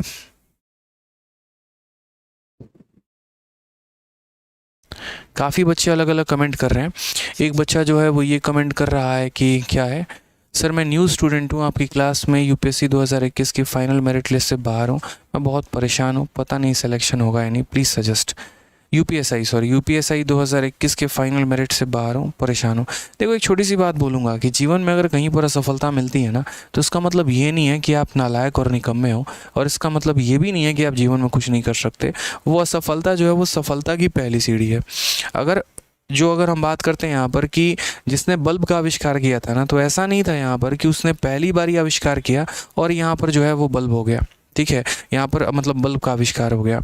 उनकी स्टेटमेंट आप सुनना, उन्होंने जिस न्यूज़पेपर जिस आर्टिकल में कहा था कि मैंने बल्ब बनाया, 1000 बार मैं असफल हो गया, और 1000 बार असफल होने के बाद मुझे ये बात पता चली कि इन 1000 तरीक़ों से ये बल्ब नहीं बनाया जा सकता है, ठीक है। और वो मुझे 1000 गलत रास्ते पता चले जिन पर मैं नहीं चलना चाहता था, इस वजह से मेरी बल्ब जो है वो सफल हुई।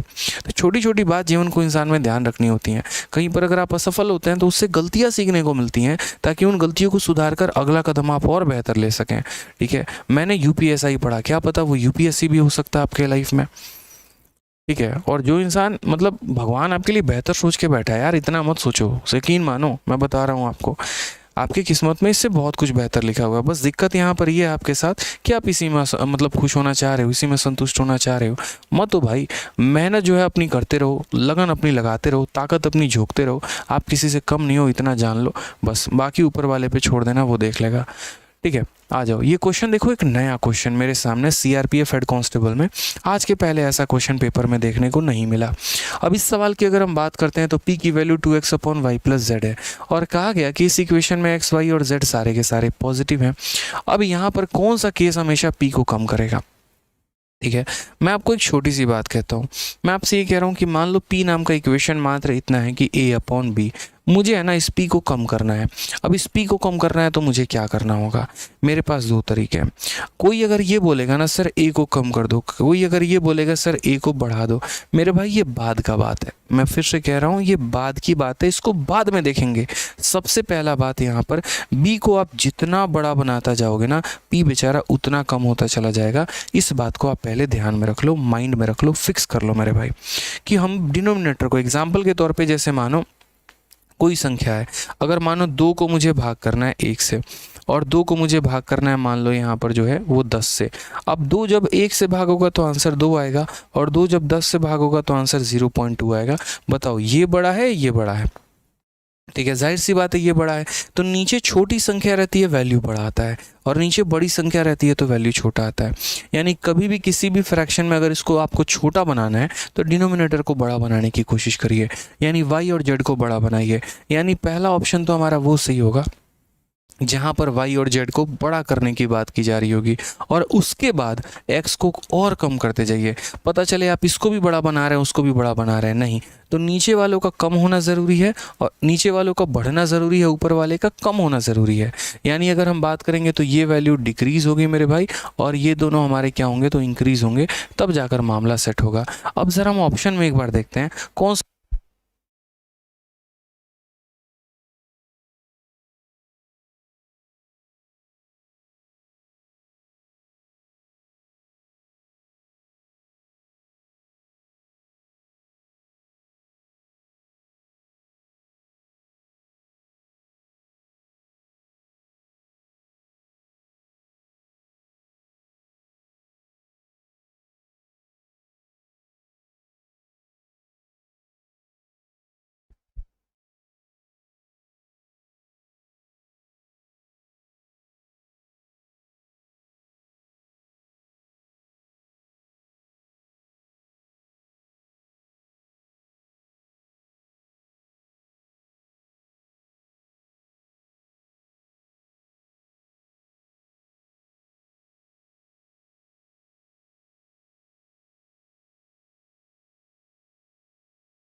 कुछ नहीं हुआ।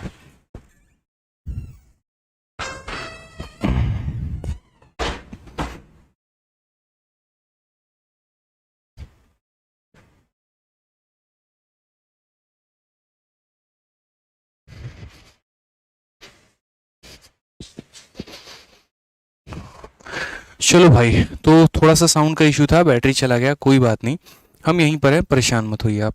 तो मैंने यहाँ पर कहा कि इसको डिक्रीज करना है, इन दोनों को इंक्रीज करना है। तो यहाँ x जो है वो कह रहा है डिक्रीज करो, y हमारा कह रहा है कांस्टेंट रखने को और z कह रहा है इंक्रीज करो। यानी ऑप्शन नंबर जो सी होगा वो हमारा क्या होगा, करेक्ट आंसर होगा। यानी मुझे अगर इस फ्रैक्शन को डिक्रीज करना है तो इसको डिक्रीज करने के लिए ऊपर वालों को डिक्रीज करो और नीचे वाले को बढ़ा दो।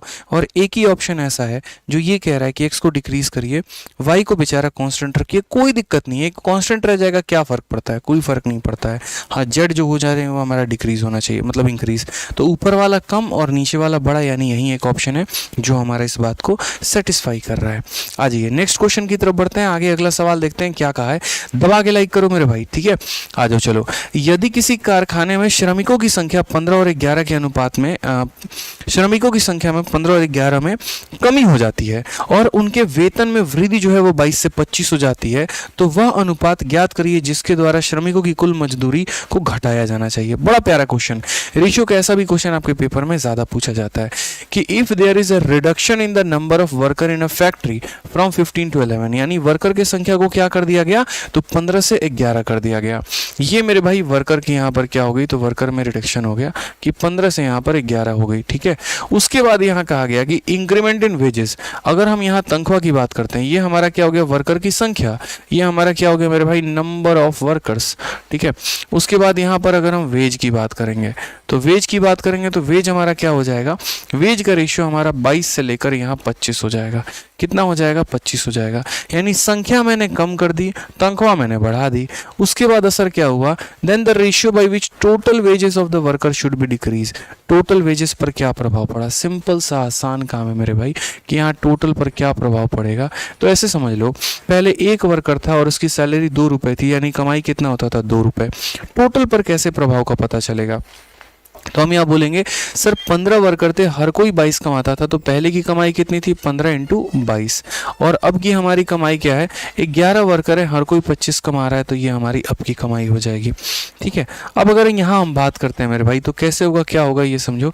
11 से काट लो 2 बार में, 5 से काट लो तो 3 बार में, 5 से काट लो तो 5 बार में, यानी 3 × 2 6 और यहाँ पर 5, 6:5। ऑप्शन नंबर जो ए है वो हमारा करेक्ट आंसर है। Thank you sir, thank you, ठीक है। तो 6:5 हो जाएगा, वो हमारा क्या हो जाएगा, बिल्कुल हमारा करेक्ट आंसर हो जाएगा मेरे भाई। कोई दिक्कत की बात है यहाँ, कोई परेशानी की बात है, बताइए, ठीक है। आज ये नेक्स्ट क्वेश्चन की बात यहाँ करते हैं। अगला सवाल हम यहाँ देखते हैं, बहुत ही प्यारा क्वेश्चन यहाँ पे। काटे गए बरगद के पेड़, यार ये भी है ना सीआरपीएफ हेड कांस्टेबल में बड़ा अच्छा क्वेश्चन पूछा गया। देखो, काटे गए बरगद के पेड़ों की संख्या का अशोक में लगाए गए पेड़ों की संख्या से अनुपात 4:7 है। लगाए गए अशोक के पेड़ों की संख्या लगाए गए आम के पेड़ों की संख्या से 12.5% कम है, जो कि काटे गए नीम के पेड़ों की संख्या 33.33% अधिक है। काटे गए पेड़ों की संख्या का लगाए गए पेड़ों की संख्या के साथ अनुपात ज्ञात करिए। मतलब यहाँ पर क्या है, कुछ पेड़ काटे गए हैं और कुछ पेड़ लगाए गए हैं। कौन कौन सा पेड़ काटा गया और कौन कौन सा पेड़ लगाया गया वो हम समझते हैं। तो ratio of number of banyan tree cut, यानी बनियान वाली जो ट्री हुई है वो मेरे भाई क्या हुई है, कट हुई है। उसके बाद to the number of Ashoka tree, यानी एक और अशोका का ट्री है, ठीक है। Ashoka tree planted, Ashoka tree को हमने प्लांट किया है। फिर उसके बाद यहाँ पर देख लो, अशोका ट्री से लेकर number of mango tree planted, तो मैंगो ट्री को भी हमने क्या कर लिया, प्लांट कर लिया। और फिर उसके बाद यहाँ पर कहा गया रेशियो ऑफ यहाँ पे mango tree planted which is इतना मोर देन नीम ट्री कट, और नीम के ट्री को क्या किया गया, तो कट। तो पहले यहाँ पर ये पता कर लो किसको लगाया गया और किसको काटा गया है। तो यहाँ पर 2 पेड़ों को लगाया गया है, ए और एम को, अशोका और मैंगो को, और काटा किसको गया, तो बनियान को और नीम को ये काटा गया। अब इनके बीच का हम संबंध देखते हैं, इनके बीच का संबंध क्या कहा है।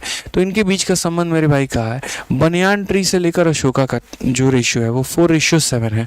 तो बनियान और अशोका का जो रेशियो है वो कितना, 4:7 मेरे भाई 7 है। फिर कहा गया अशोका ट्री जो है वो 12.5% कम है हमारे मैंगो से। ये जो हमारा अशोका है ना, ये अशोका इससे मेरे भाई 12.5% कम है। इससे मेरे भाई कितना कम है, तो 12.5% मेरे भाई कम है यहाँ पे। उसके बाद यहाँ पर अगर हम बात करते हैं, ठीक है, 12.5% less than number of mango tree planted which is, कौन सी भाई, तो मैंगो। मैंगो 33.33% ज़्यादा है किससे, नीम से। मैंगो हमारा ज़्यादा है, यानी अगर हम बात करते हैं मैंगो की तो ये हमारा इससे ज़्यादा है, 33 सही 1/33%, ठीक है, समझ में आ गया। नीम से इतना परसेंट ये ज़्यादा है, इससे 12.5% हमारा कौन कम है, अशोका कम है। हम रेशियो को कैसे स्थापित करेंगे, ठीक है। तो अगर हम यहाँ बात करते हैं तो बहुत ही प्यार तरीके से समझना पड़ेगा। ये जो 33 सही 1/3 होता है, ये जो हमारा इतना % होता है, इसकी वैल्यू हमारी कितनी होती है? 1/3 होती है। यानी अगर हमारा नीम 3 यूनिट है तो 3 में 1 ज़्यादा हमारा मैंगो कितना हो जाएगा? 4 हो जाएगा। सिंपल सी बात है यार, ठीक है, समझ गए। हम उल्टा भी आ सकते हैं यहाँ पर, हम उल्टा भी ऐसे आ सकते हैं, जैसे मानो अगर आपको ऐसे नहीं जाना है, आप यहाँ ए से लेकर एन तक आ जाओ, वो भी कर सकते हो। कैसे कर सकते हो? जैसे 12.5%, 12.5% की फ्रैक्शन वैल्यू कितनी होती है? 1/8 होती है। यानी आप बोलोगे कि सर जैसे मानो अगर ये 8 होता है तो 8 में 1 की कमी है, 7 होता है, तो 7 का मान 7 दे रखा है, यानी इसकी वैल्यू कितनी होगी? तो पक्का 8 होगी। आप ऐसे बोलोगे, थोड़ा कन्फ्यूजन होगा, मैं आपको समझाता हूँ। ऐसे समझ लीजिए कि इससे 12.5% ये कम है, यानी यदि ये व्यक्ति 8 है तो 8 में 1 कम यानी 7 होगा, और ये 7 दे रखा है। फिर उसके बाद हम आपको बताते हैं 33.5%, 33.5% का मान हमारा कितना हो जाएगा? 3। यानी यदि ये 3 है ना, तो 3 में 1 ज़्यादा, ये कितना होगा? 4। 4 के जगह 8 दे रखा है, तो 3 के जगह हम कितना लिखेंगे? तो 6 लिखेंगे। 3 के जगह हम कितना लिखेंगे मेरे भाई? तो 6 लिखेंगे। इस बात को समझ जाओ यहाँ पे, ठीक है। अब क्वेश्चन में हमसे यहाँ पर क्या कहा गया? तो क्वेश्चन में हमसे यहाँ पर ये कहा गया, ratio of number of tree cut to number of tree planted. Cut हुआ और प्लांट हुआ, दोनों का रेशियो बताओ। तो बहुत आसान है भाई, कट वाला कितना हो गया और प्लांट वाला कितना हो गया? बच्चा भी यार ये बात बता देगा। कट वाले 4 और यहाँ पर 6, कट वाले कितने हो जाएंगे? तो बोलोगे सर 4 + 6 यानी 10 हो जाएंगे। प्लांट करने वाले कितने? 8 और 7 15 हो जाएंगे। रेशियो हमारा कितने का आएगा? 2:3 का आएगा। यही हमारा करेक्ट आंसर है, ऑप्शन नंबर सी फॉर कहो ना प्यार है। ठीक है, तो ये जो है ना बड़ा प्यारा प्यारा क्वेश्चन हमारे पेपर में पूछा गया, ज़बरदस्त मज़ा आ रहा है अभी के समय में। एक और क्वेश्चन ये देखो, सीआरपीएफ हेड कांस्टेबल मिनिस्टीरियल। मज़ा आ जाएगा आप इस सवाल को एक बार बना के तो।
देखो सारी बैटरी जो है वो हमारे डिस्चार्ज हैं, थोड़ा थोड़ा करके हम लोग काम चला रहे हैं, ठीक है। तो ये थोड़ा सा आप लोग कोऑपरेट कर लीजिएगा, हो सके तो ये भी कुछ देर में ऑफ हो जाए, तब तक मैंने बाकी बैटरीज जो हैं वो चार्ज में लगा दी हैं, और बाकी जो है वो हम देख लेते हैं एक बार कैसे है क्या है, ठीक है। अभी हम लोग क्लासेस अपना कंटिन्यू रखते हैं, थोड़ा बहुत बस आप लोगों से कोऑपरेशन की उम्मीद है, करते रहेंगे मेरे भाई, ठीक है। तो आ जाओ, बहुत ही प्यारा सवाल एक और हमारा।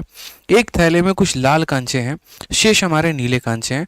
थैले में से एक लाल मार्बल निकाला जाता है, तो लाल मार्बल की संख्या का शेष मार्बल के साथ अनुपात 1:3 है। यदि बैग में से 2 नीले मार्बल निकाले जाते हैं तो लाल मार्बल की संख्या का अनुपात शेष कांचों के साथ 3 और 4 है। बैग में कुल कितने नीले कांचे थे? बहुत ही प्यारा क्वेश्चन यहाँ पे कि a bag has some red marble and rest are blue marble. ये शब्द बड़ा इंपॉर्टेंट है यहाँ पे कि जो हमारे रेस्ट मार्बल है वो हमारे क्या है? वो हमारे ब्लू हैं। If one red marble is removed from the bag, एक लाल कलर के मार्बल को निकाल दिया जाए, तो ratio of red marble to that of remaining marble is 1:3। ठीक है, अब मैं आपको समझाता हूँ। मान लीजिए यहाँ पर रेड हो गया और ये हमारा ब्लू हो गया, इनका रेशियो हमारा कितना है? एक्स और वाई है। मान लेते हैं हम कि रेड मार्बल उसके अंदर एक्स है और यहाँ पर ब्लू मार्बल कितना है? तो वाई है। ठीक है, अब इस क्वेश्चन में क्या कहा गया कि यदि एक रेड मार्बल को तुम निकाल लो यहाँ से, तो उसके बाद रेड का और ब्लू का जो है वो तुम्हारा कितना हो जाए? देखो, अब एक बच्चे ने मेरे को ये कहा कि सर ये red marble to that of remaining marble, तो रिमेनिंग लिखो ना सर। भाई मेरे बैग में 2 ही तरह के मार्बल हैं, एक रेड है और एक ब्लू है, रेड को निकाल दोगे तो बचेगा कौन, बचा हुआ ब्लू ही तो होगा ना। तो यहाँ पर क्वेश्चन में कहा गया कि यदि मैं रेड मार्बल में से एक निकाल देता हूँ तो यहाँ पर रेड मार्बल का और रिमेनिंग का यानी रेड का और ब्लू का जो रेशियो आएगा वो हमारा कितना आ जाएगा। तो वो मेरे भाई कितना आ जाएगा, तो बोलोगे सर 1/3 आ जाएगा। कितना आ जाएगा सर, तो 1/3 आ जाएगा कि रेड में से निकाल दिया, ब्लू को उतना ही रखा, रेशियो इतने का। ये हमारा पार्ट नंबर 1 है। दूसरा कंडीशन हमारा क्या है, दूसरा ये है कि अगर हम दो ब्लू मार्बल को रिमूव कर देते हैं बैग से तो ratio of number of red to remaining is 3:4। तो अगर हम यहाँ बात करें तो रेड हो जाएगा और हमारा ब्लू हो जाएगा। हमने यहाँ कितने निकाले, रेड को ऐसे ही रहने दिया और ब्लू में से कितना निकाल दिया, तो ब्लू में से हमने 2 निकाल दिया और ये रेशियो हमारा कितना हो गया, तो ये रेशियो हमारा 3/4 हो गया। ये रेशियो हमारा कितना हो गया, तो 3/4 हो गया। अब ज़रा समझिए इस बात को, रेड में से 1 निकाला, ब्लू ऐसे रहने दिया, रेड को ऐसे रहने दिया, ब्लू में से 2 निकाल दिया, ये रेशियो हमारे आ गए। यहाँ पे इन्हें सॉल्व कर लेंगे भाई, आंसर आ जाएगा। अगर हम बात करते हैं तो कितना हो जाएगा, डर लग रहा है कि बैटरी बार बार ख़त्म ना हो जाए। ठीक है, 3 से यहाँ गुना करेंगे तो कितना हो जाएगा, 3x - 3 बराबर हो जाएगा हमारे y के। ये हमारा पहला इक्वेशन है। और अगर हम यहाँ बात करें तो हो जाएगा 4x बराबर कितना हो जाएगा, 3y - 6। ठीक है, अब हमें यहाँ पर क्या करना है, कुछ नहीं करना, इसके y के वैल्यू को उठा के यहाँ रख दो, इसके y के वैल्यू को उठा के इसमें रख दो, तभी तो इक्वेशन सॉल्व कर पाओगे। तो बोलोगे सर 4x बराबर 3 इंटू y की वैल्यू कितनी है, तो 3x - 3 है और ये कितना हो जाएगा -6। अगर हम बात करते हैं तो 4x की वैल्यू कितनी हो जाएगी, 9x - 9 - 6 हो जाएगा। अगर हम यहाँ देखेंगे तो ये -15 उधर जाके +15 हो जाएगा और 9 में से 4 चला गया तो 5x हो जाएगा। अगर हम इसे काटेंगे तो x का मान 3 आ जाएगा। हमसे x का मान पूछा ही नहीं उसने, हमसे किसका मान पूछा है, तो हमसे यहाँ ब्लू मार्बल का मान पूछा है, यानी हमसे y का मान पूछा है। तो हम यहाँ पर इस x की वैल्यू को या तो इसमें रख देंगे या इस x को इसमें रख देंगे। x की वैल्यू को ज़रा इसमें रखो तो x की वैल्यू 3 है, 3 का 3 गुना 9, 9 में से 3 जाएगा, ये y की वैल्यू आ जाएगा, यानी y की वैल्यू कितनी हो जाएगी, 6। तो करेक्ट आंसर कौन सा है, ऑप्शन नंबर बी जो है वो हमारा बिल्कुल भी सही उत्तर है मेरे भाई। क्लियर हो गई ये बात यहाँ पे। तो बड़ा प्यारा ये सवाल हमारे पेपर में पूछा गया था, रेड मार्बल ब्लू मार्बल का है। ठीक है, बहुत ही प्यारा क्वेश्चन था ये। ठीक है, एक बार और आप लोग रिवाइज कर लीजिएगा। आ जाइए, ये सारे क्वेश्चन मैं तो पहले करा ही चुका हूँ यहाँ पे। आ जाइए, एक क्वेश्चन हमारा सबसे ज़बरदस्त है और वो हमारा यहाँ पर ये देखो, ये दोनों क्वेश्चन बहुत ज़बरदस्त हैं। एक हमारा ये वाला सवाल हो गया और दूसरा हमारा ये वाला क्वेश्चन हो गया। ठीक है, ये तो स्टार मार्क क्वेश्चन है, पेपर में कई बार आता है मेरे भाई, यहाँ पे कई बार, एक बार नहीं, 2 बार नहीं, कई बार आता है, बाद में देखेंगे। पहले हम इस सवाल को देखते हैं। यहाँ पर ये सवाल हमारा क्या कहा है, लाइक महाराज थोड़ा सा बड़ा कम नज़र आ रहा है। शुरू में आप लोगों का जोश बहुत दिखा था, हमारा भी जोश था, थोड़ा और लाइक बढ़ाइए, 5000 से ऊपर लाइक पहुँचाइए, तभी तो मज़ा और आएगा ना। ठीक है यार, बैटरी तो साथ नहीं दे रही है यार। ठीक है, बैटरी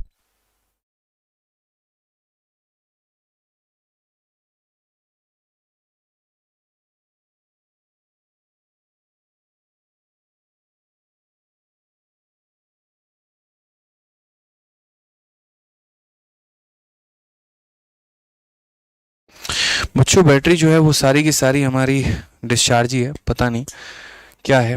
ठीक है, तो ऐसा करते हैं, जो सवाल हमारे रह गए हैं उनको मैं मॉक टेस्ट में आपको करा दूंगा। बाकी ये सवाल जो है आप एक बार बनाना और इसका आंसर जो है वो कमेंट बॉक्स में देना मुझे। ठीक है, आंसरिंग कमेंट बॉक्स है यहाँ पे, वो बड़ा ज़रूरी है। ठीक है, आप लोग ट्राई करना है। यहाँ पे मेरी तरफ से आपको 2-3 सवाल रह गए हैं। एक तो मेरा ये सवाल हो गया, दूसरा मेरा ये सवाल हो गया, तीसरा मेरा ये सवाल हो गया, और इन सवालों को मैं मॉक टेस्ट में डाल दूंगा ताकि आपके लिए प्रैक्टिस हो पाए। रोज़ रात मैं जितना करा रहा हूँ, लाइव रहा करो, पढ़ा करो। जितना मैं डेली क्लासेस आपको दे रहा हूँ, जो मैं कंटेंट आपको दे रहा हूँ, बहुत ही बेहतरीन तरीके से उसको यूटिलाइज़ करो और रोज़ रात 8:30 बजे लाइव रहा करो। कल रात भी मैं लाइव आता, लेकिन आपको पता ही थी कल की स्थिति क्या थी। यहाँ पे रात को 11 बजे हम लोग प्रोटेस्ट से वहाँ पर वापस आए हैं और इसी वजह से जो है यहाँ पर कल की क्लास में नहीं ले पाया। बाकी कोई और रीज़न नहीं था। कल भी क्लास होगी, परसों भी क्लास होगी, उसके बाद भी होगी। आपको रोज़ लाइव रहना है। ठीक है, और बाकी जिन्होंने चैनल को सब्सक्राइब नहीं किया, चैनल को सब्सक्राइब कर देना। और आज के सेशन की प्रिंटेबल PDF जो है वो हमारे दोनों टेलीग्राम से मिल जाएगी, रैंकर्स गुरुकुल और maths by Aditya Ranjan. Subscribe इसीलिए चैनल को करना है